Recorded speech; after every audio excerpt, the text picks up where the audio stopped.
Hello, good evening, and welcome to Nexus Radio. I'm Scott Jordan here with my co-host Charles, also known as Whitehaze, on the 2012 forum. That's 2012info.ca. And we're here to talk to Don Shipley as a follow-up interview regarding Bill Brockbrader, a.k.a. Bill Wood, who was interviewed just a couple of evenings ago by Gary Cassidy, and he asked some questions of Don Shipley, and we have Don Shipley to answer those questions. We're probably not going to do a bio tonight because I think everybody knows by now who Don Shipley is. We can just do a quick who you are. Welcome, Charles, to the interview. Hello, Scott, and hello, Don. And hello, Don. I'm glad to have you back again to talk about this case. Hopefully we're going to tie it up. I think it's pretty much done now. The boat has sunk. We're just going to clean up some end bits. And I'm welcoming you to the show, Don. Well, thanks, fellas. Wish I could say I was glad to be here, but under other circumstances, I sure would. But yeah, let's clean this mess up tonight and get this thing taken care of. Fellas, I appreciate you having me on. Thanks. Okay, I think what we'll do is we'll just do a quick bullet point history for those who have not heard your previous interview with us. Just tell us a bit about yourself and what you're doing involved in this case. I'm retired Navy SEAL Senior Chief Don Shipley. I retired in 2003 as a SEAL. Spent 2 decades in SEAL team, and now I verify fraudulent SEAL claims, and I stay very, very busy with that endeavor. That's ultimately who I am and why I'm here tonight, to expose another one of these claims. That's it. Okay, we covered this, and there were some questions about the database, why you have access to it, specifically where the database came from.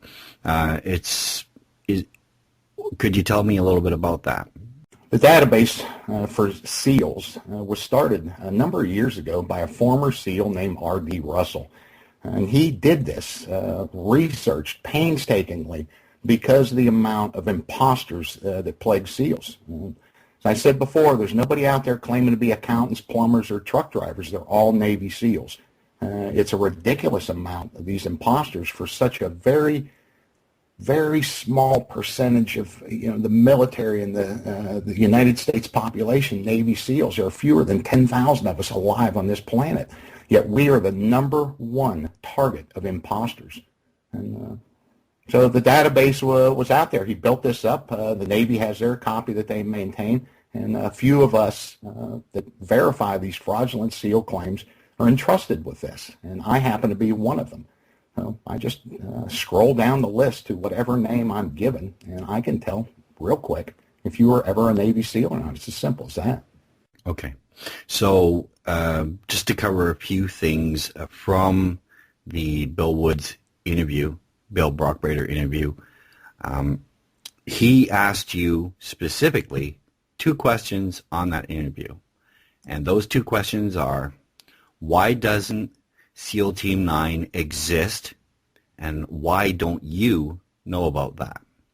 I'm going to back you up just a little bit before I get to it. I'm certainly not going to talk in circles like Bill Brockbrader does, but I want to make it real clear because some of this has come up. So for the folks that are listening, I'm just an old retired commando down here in Chesapeake, Virginia.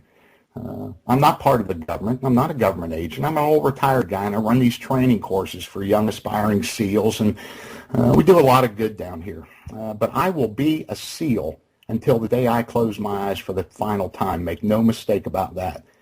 And while I can't carry a gun anymore for this country, I do carry a keyboard, and I will vigorously defend SEAL honor, again with this number of these ridiculous imposter claims. Now, some of the accusations have been out there, that Kerry has thrown up here, flak over the target, we know we're getting close, that I'm attempting to shut him up. And you're doggone right I am, because of the amount of disrespect that he is throwing out to the entire U.S. military, the entire Navy, and the entire SEAL community. I don't want him talking, and it's nothing that he's saying that's classified or secret. He doesn't say anything. He just talks around in these weird circles. I have proven to the average person out there that Bill Brockbrader was never a Navy SEAL.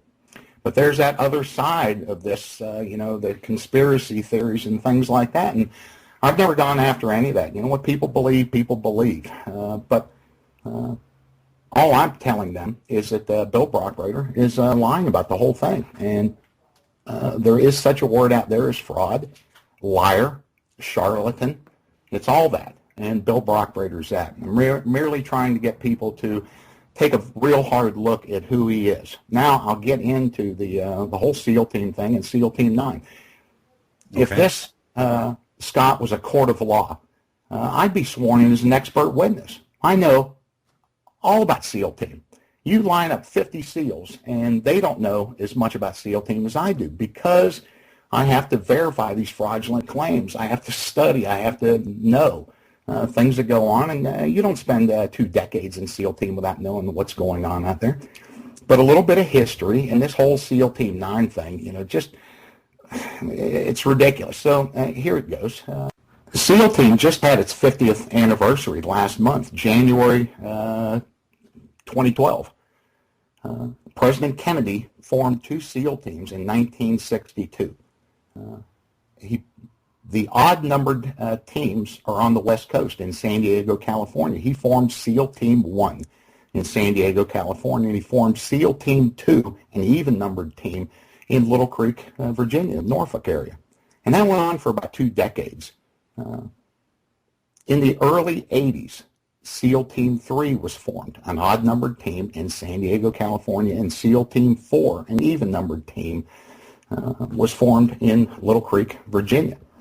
Around that same time, when the Iranian hostage thing went bad, SEAL Team 6 was formed, and it was formed in Virginia. But they were not part of, while they were SEALs, they were not part of what you would call a conventional SEAL team. They weren't on the same basis as they had their own thing. It was all, our buddies, and, everybody knows everybody.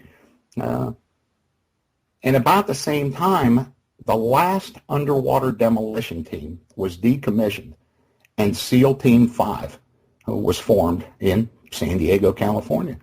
So you had 1, 2, 3, 4, 5, and 6. Even numbers, odd numbers, but an even number team. But Team 6 really wasn't part of that whole thing. In the early 1990s, SEAL Team 8 was formed in Little Creek, Virginia. Now you had the even-numbered teams. You had 3 out on the West Coast in San Diego and 3 on the East Coast here in Norfolk, Virginia. And in the early 2000s, SEAL Team 7 was formed in San Diego, California, and SEAL Team 10 was formed in Little Creek, Virginia. What screwed up the whole kind of rotation thing was Team 6, and you can read all about Team 6, Marcinko's book and everything else. It's been taken out of the equation now. It never really counted, but that's the way that those numbers broke down. Now, right. To add even more confusion into this thing, we have SEAL Team 17 and SEAL Team 18. They're logistics support teams, but they're considered SEAL teams nonetheless. And so we've skipped over 13, 14, 12. I mean, we're all over the place. But I'm pretty sure that the next couple of SEAL teams, maybe in a decade or 5 years or so, the next ones, there'll be one on the East Coast and one on the West Coast, and I'm sure it'll be Team 9 and Team 11. So that's the simple explanation for that. No, that's good. That is a detailed explanation, and that's what we needed about it, to clear it all up from somebody who actually knows how it works.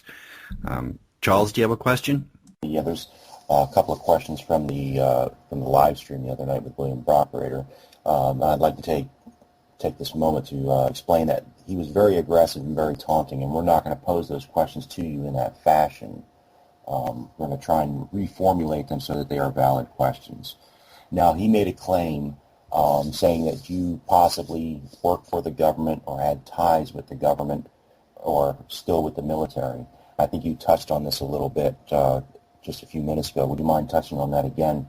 No, I'm just an old retired SEAL down here. I think some of what he claims, this is how just ignorant he is he's got everybody believing that the SEAL team is just some kind of this strange place that we're all mindless robots. The average SEAL stands a little under 6 feet tall. The average SEAL weighs $1.70, $1.80. You know, when guys come down to the course here and they're put in front of real SEALs, it's often a shock to them that, you know, we're just not these big 6'8" knuckle draggers, these mindless robots that are under mind control. We become SEALs for a couple of reasons. One, you know, we like the challenges. We like something hard. You know, we looked at that and we went, yeah, you know, that's the hardest thing out there that we can do. We'll do that. But some of the cracks he made about throwing them in a hole in these secret prisons, it makes SEAL teams sound like the old Gestapo days or some stuff, and that's not.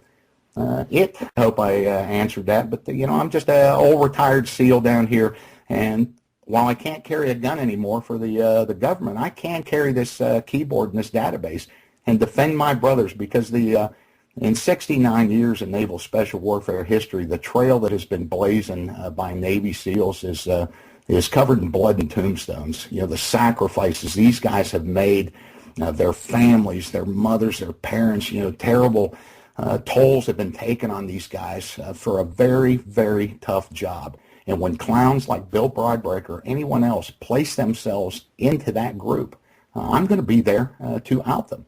And that's simply it. You know, now, you know, what happens with these phonies, especially Bill Brockbrader, he is so backed into a corner now over this whole thing that there's really no way out but just to keep on swinging. You know, when the honorable thing would just be come out and go, okay, look, I misled y'all. I don't know if he'll ever do that or not, but that's what I do. I'm not part of any government thing. I'm just an old retired commando here doing the best I can to defend SEAL honor. That's it. Okay. You mentioned mind control because that was something that William Brockbrader brought up in his live stream. Is there any kind of psychological evaluation that SEALs would go through on a periodical basis to ensure their mental health is in good standing? When I became a SEAL in 1984, you know, we didn't have anything like that. You know, you just volunteered for the program, and if you qualified for it, you went to BUDS training. Now, I think that they take a couple of batteries of tests to see how these guys are working. You know, what's strange is less than 250 guys this year are ever going to make it through that training. You know, it's got a terrible attrition rate out there. Most guys are never going to do it, no matter how much they want it. And they've always tried to find out what makes a guy tick. You know, what makes these guys that make it through this program tick. They do that in BUDS training now. They give these guys some tests to see. They have done studies that, you know, weird things that surfers and wrestlers stand a better chance of becoming SEALs than a lot of other people just based on their background. Water polo players, you know, just all kinds of things like that. But the whole mind control thing, you know, and, you know, no, it's ridiculous, fellas. Okay. I'd just like to make a comment here. In his very first video, Bill Brockbrader said that Bill Wood said that he was being backed up by the Oath Keepers and that they had his back. And later on after that, a official statement came out from somebody who, well, I'll just read the official statement and we'll get on with it from there. I'm probably going to break it down. It was a long statement. I'll just give the bullet points of it. Major Rex H. McTire, retired U.S. Special Forces, South Carolina Chapter President, National Vice President of Eastern U.S., member of the National Board of Directors for Oath Keepers. And here's what he said. William Brockbrader claims to be affiliated with the Oath Keepers. We, the Oath Keepers, have received significant correspondence from SEALs and Navy officials. Indications are he is not and has never been a SEAL. Neither is he an Oath Keeper. I am the Eastern VP of Oath Keepers and retired Special Forces. He is not working with us in any manner under any known name. Yeah, we received quite a few questions from people regarding the statement that William Brockbrader made, Bill Wood, about his ASVAB scores. And he made two statements. One was that he got a perfect score, and the second one was that he aced it. And this connects into why he was chosen for this special program and why he was flown to Area 51 and was trained in telepathy by an alien gray who could speak English through his mouth and communicate telepathically. Let's just leave that last bit alone and cover the ASVAB scores, because I think that's important. He made a statement that he got perfect and aced it. So what we're going to do is we have a copy of his ASVAB scores. It's posted on Nexus, and we're going to get Don to explain that ASVAB score and why it is not perfect nor aced. All you got to do is Bill Brockbrader was an FC, a fire controlman in the Navy. That form isn't the easiest thing to understand, but if you know what you're looking at and you can do the simple thing, you can Google FC in the Navy requirements, and you'll come up with the official Navy website that says exactly what it is an FC does, exactly what's repeated. And, those are how you're picked for jobs in the military. What you're suited for is best on the ASVAB thing. So if you're a great mechanical guy or you're just really into high up in the math scores or wherever is where they place you into a job, a radio man, a signal man, different things like that. And it's pretty easy to see and understand the requirements for FC ASVAB-wise. And you take the GS and the AR and all those other things and you add them up. And I think what was required as an FC was a 222, and Brockbrader scored a 228. And then you get into the nuclear fields, the really high IQ dudes, and how high they have to score. And he wasn't close to that. So no, I mean. So in other words, he just made it within like 6 points. Yeah, well, that's not bad. That's not quite making it. I had to be wavered a couple of points to become a SEAL. I'm no rocket scientist. He was right there, but it wasn't a perfect score. He did not qualify for like a nuclear program. The guy's not a dumb guy, that's for sure.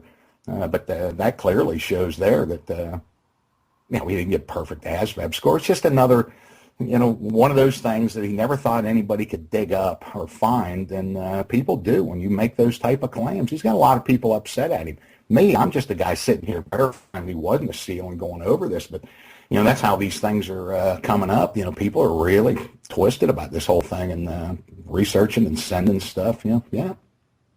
Okay, so we have his real ASVAB scores. They're posted, like I said, on the previous interview thread that we did with you. It's been broken down, and is there such a thing as a perfect score that you're aware of? I did talk to a recruiter to try to decipher through some of that. I haul a lot of these young guys up to the recruiter's office here locally, and I was quite surprised, but a recruiter did tell me up there. I spoke to a chief on the phone. He tried to get me through that, and I said, is there such a thing? Is somebody acing the ASVAB test? And he goes, it happens every so often. We get one of these college rocket scientists in here, and it has been done before, but pretty clear he didn't do it. Just another BS story. Okay. Charles? Is there any instance in which you would not reveal a SEAL, a fake SEAL, either way? I will tell you in Brockbrader's case here, with his criminal convictions and his background and things like that, if the verification request would have come through to me and I had known all that information about him, this guy's a convicted sex offender and registered in Utah, was he ever a Navy SEAL? I would have not lied about it. If he'd have been listed in that database, I would have said that he was a SEAL. I would not have liked to have done it. Every organization has their problems. But I would have. I would not have lied about that fact. But quite the same thing when somebody asks and they're not listed in there. So the easy answer to your question is yes, I would have told that person that he is a Navy SEAL, and I would have closed my eyes and covered my ears, but I would have done it. Absolutely. Yeah, transparency, I think, is what's important here as much as humanly possible. I think we've covered the sex offender information, and 99.99M was the offense, which is specifically, well, maybe we can go over that, what it specifically refers to. Well, I would like to, because I've played around with this today, Brockbrader's motive for why he is doing this, and I'll kind of sum it up for you guys. I'll do a better job on there, but when you are dishonorably discharged from the military and you go to prison, and this sex offender status, buddy, you are the most despised individual in the prison system, as terrible as that is. Now, you're dishonorably discharged for that fact. You are a convicted sex offender. You can't even get a job at Home Depot. Nobody will touch you. You can't even get you got to deliver pizzas. For the rest of your life, you're going to pay for that very serious mistake, and you doggone well should. So what do? You have to self-employ.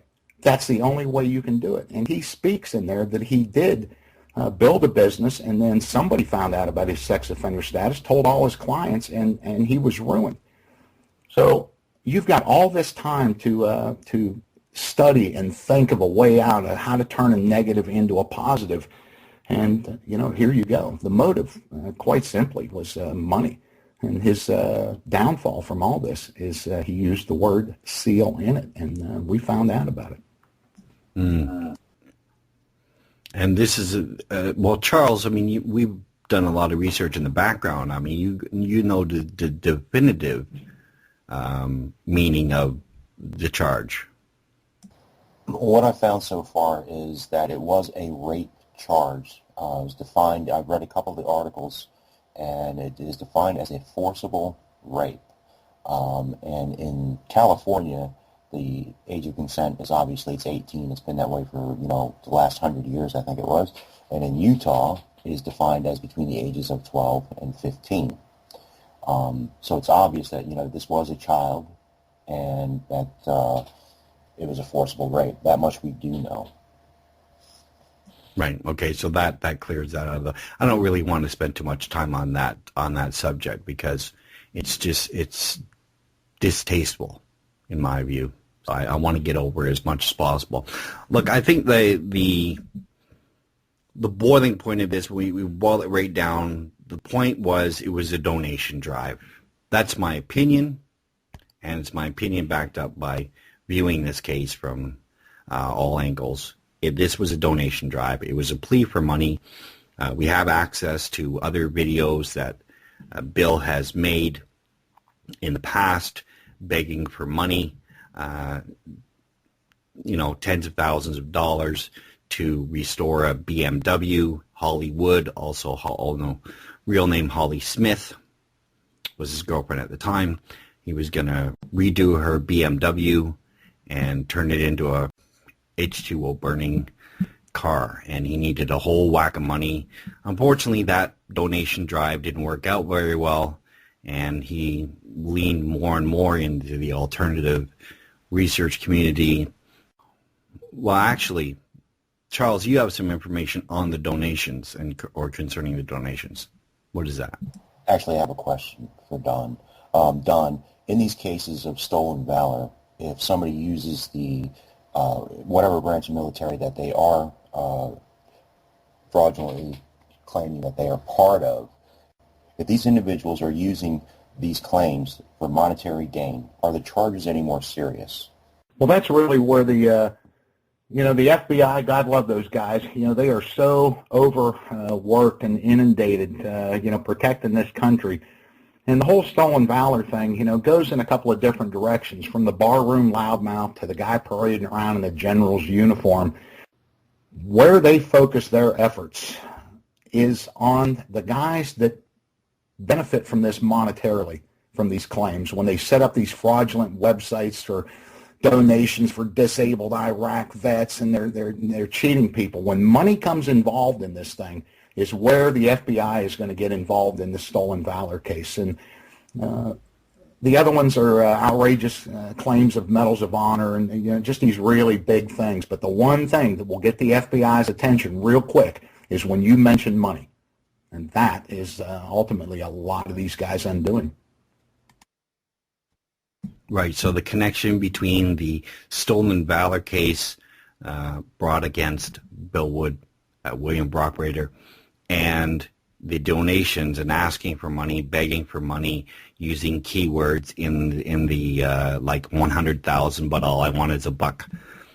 That can count towards the case of stolen valor, and by association carries connected to that now, unfortunately. That would really be out of my area expertise. You know, I know it's unfolding. I know he's getting a lot of attention from a lot of different agencies like the FBI doing it. I don't know where that is all going, but I have kept a really good ear to stolen valor cases. I mean, it's part of the whole SEAL verification process. And yeah, we incarcerate, you know, stolen, I mean, explain, it's a title code in this country. That you are not allowed to claim military awards and benefit from, you know, just this fraudulent activities. We incarcerate people in this country every day. The Stolen Valor Act, and while it's been in a lot of different disputes, you know, is it okay to lie? Is it legal to lie and things like that? Make no mistake about it. It's against title code, and guys go to jail all the time for it. Okay. Well, that pretty much covers that. Anything else, Charles? Yeah, we've got a couple friendly questions. Okay. Celine asks, are there women SEALs? No. No, there are not women SEALs.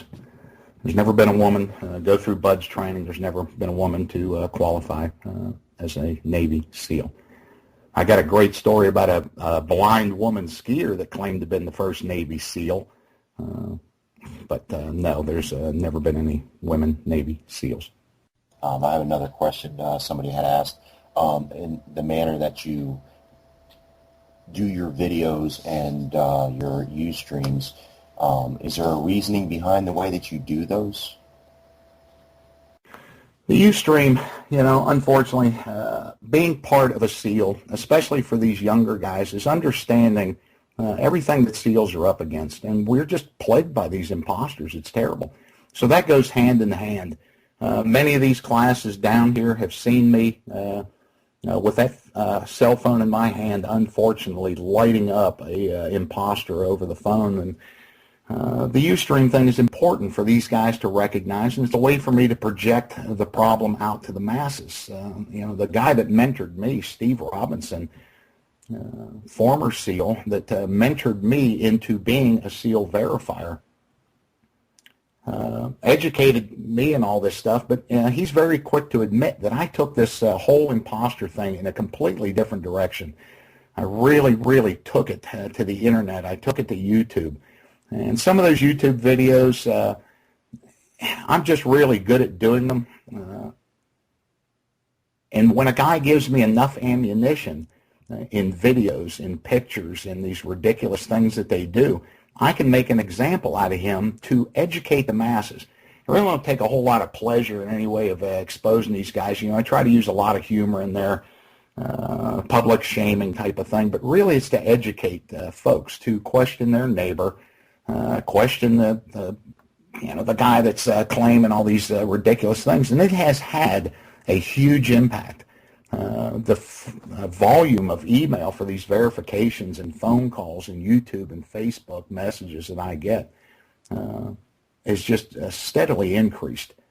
People are becoming more aware of this problem, and that's what you have to do. You have to lay it out there.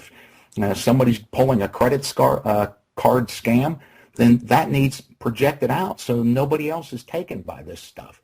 I'll tell you what, there's a great movie that's about to come out called Act of Valor, depicting active duty Navy SEALs. It's going to be a real good deal. It's going to come out, but I tell you what, I'm going to have trouble getting through the email when that movie shoots up. There's going to be a whole nother round of guys that are claiming to be Navy SEALs. Yeah, and this is a very interesting point because you're such a public figure, because you're out there on YouTube, because you're out there on Facebook exposing frauds, you get a lot of email and outrage from the SEAL community. So when this video came out, you had a lot of these guys basically emailing you and screaming, you've got to do something about this. That must have been overwhelming. I don't think people understand that you're not on just a personal crusade here. This is multiple voices behind you, yelling at you, screaming at you, imploring you, begging you to do something about this. Oh, I get it from all the services. I don't get, I get the occasional snitty comment, on one of the YouTube things, or somebody questions something. A tremendous amount of support from the Coast Guard, the Navy, the Air Force, the Marine Corps. When you get an email from an old retired Marine, because of the old Navy Marine rivalries, and you get something like from that guy who's just applaud you up and down. Thank God, you guys are out there doing this stuff. And I told you guys before, it's the one thing that will pull all the services together. I take no pleasure in it. It's a thankless gig. I do the best I can with it, but the way the old verifications were done, that Steve Robinson and the other verifiers would do is you'd contact one of those guys through Cyber Seals, or SOCNet.com verifies phony seals. There's a number of channels you can go, and they would verify that Bob Smith, if you asked them, my neighbor Bob Smith claims to be a SEAL assassin in Vietnam and all this ridiculous stuff. And they would send you a letter back, just like I do. It's the same form letter back, telling you who I am, how I know, and that this guy was never a Navy SEAL and wants to contact the Naval Special Warfare Center. But what was happening was that would usually stay between you and him, you being the guy that asked about him and him. And if you called him out one night, that was it. Whoever heard you, it just kind of stayed there. So it wasn't solving any of the problem. You knew that this guy was not a SEAL, and he knew that you knew he was not a SEAL. But it was just an endless cycle that was going nowhere. We were just spinning our wheels in the mud. So now I take it to YouTube, to Ustream, online. Anderson Cooper, all the networks, have contacted about this stolen valor stuff, and it is becoming a much bigger deal. People are becoming more aware. It's the same thing as a Nigerian scam or anything. You've got to tell people about it. You've got to project it out. So while it's made my job a lot tougher doing this, and I say job, gig, task, whatever you want, I don't get a cent for this. Anything but gray hairs. But I feel very good about myself. I'm very proud of the work that I do in defending guys who, have thrown it all out there, who have undertaken the toughest task this country offers, that needs done. So, I will defend SEAL honor as long as I'm around to do it. I won't back down from these guys. Not a step. Brilliant. Okay, I think we've covered the salient points. Charles, do you have anything else we need to ask? Nope. Anything else I ask is going to lead it way off track, really. Yeah. I don't think we need to get into any of the other aspects. We're just specifically answering some of the evidence we have and to the statements made. Any other areas I think would distract from that. Yeah, there was just one other question from one of the forum members about the Special Activities Divisions, or the Special Operations Group that the CIA had, and how they pulled people out of the SEALs as operators. Can you talk about that, or whose authority does the SEALs work under? Would they work underneath the authority of the CIA, or they just work strictly with the Navy? Is that something you can talk about? I don't want to put you on the spot, Don.